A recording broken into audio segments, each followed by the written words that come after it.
చంద్రబాబు నాయుడు గారు అసలు నేను మిమ్మల్ని తిడదామని అనుకోవట్లేదు. కానీ ఇప్పుడు మీరు ఇచ్చిన స్టేట్మెంటు నా బ్లడ్ బాయిల్ అయిపోతుంది. దేవుడు మిమ్మల్ని క్షమించడు.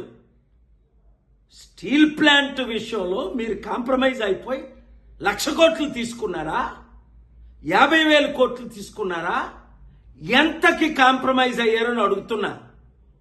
ఇప్పుడు మీరు అంటుంది ఏంటి? సెంటిమెంట్ అని అనకండి, మనకెవరు సపోర్ట్ చెయ్యరు అంటే అర్థం ఏంటి? ఎత్తుకెళ్ళిపోవడమేనా మోదీ గవర్నమెంట్? అదానీలకి అంబానీలకి అమ్మేయడమేనా?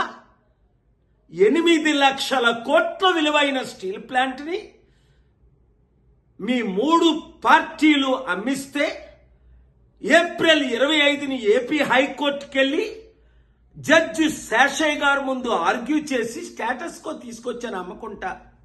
ఇప్పుడు సీక్రెట్గా అమ్మడానికి మీరు గ్రీన్ సిగ్నల్ ఇచ్చినట్టేనా? ఎలక్షన్ ముందేమన్నారు? స్టీల్ ప్లాంట్ని కాపాడుకుందామని 100 సార్లు అన్నారు. ఇప్పుడేమంటున్నారు?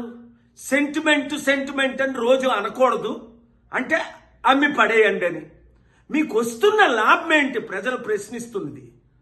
మీకు ఎంత డీల్ సెటిల్ అయింది? ఒక్క స్టీల్ ప్లాంట్ ఆదాయమే మన ఆంధ్రప్రదేశ్ అప్పుని 10 సంవత్సరాల్లో తీర్చుతుంది. లేదా అమ్మేద్దామా? 8 లక్షల కోట్లు నేను బేరం పెడతాను.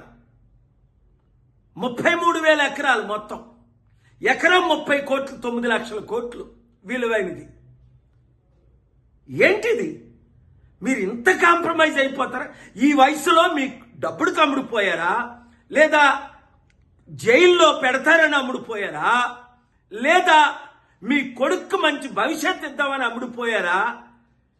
లేదా ఏడి పవన్ కళ్యాణ్ ఏం చేస్తున్నారు?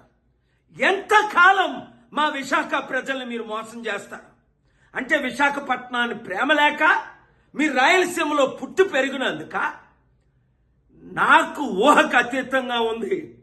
నేను ప్రార్థిస్తాను, మీడియా మిత్రులారా, ప్రతి తెలుగు వాడికి ఈ వీడియో చేరినంత వరకు దీన్ని పబ్లిష్ చేయండి, వైరల్ చేయండి. చాలా సీరియస్ అయిపోయింది. స్టీల్ ప్లాంట్ నా మీద ఒత్తిడి వస్తుంది, స్టే వెకేట్ చేయను. ప్రాణమైనా పెడతా, ఫైట్ చేస్తా. ప్రత్యేక హోదా తెచ్చుకుందాం, స్టీల్ ప్లాంట్ ని కాపాడుకుందాం, ఆంధ్రప్రదేశ్ని, తెలుగు సత్తాని, తెలంగాణ మొత్తం ఏకమైపోదాం. ఈ దొంగ రాజకీయ కుట్ల రాజకీయ కుటుంబ కుల పాలనకి అంతం చేద్దాం. Thank you very much.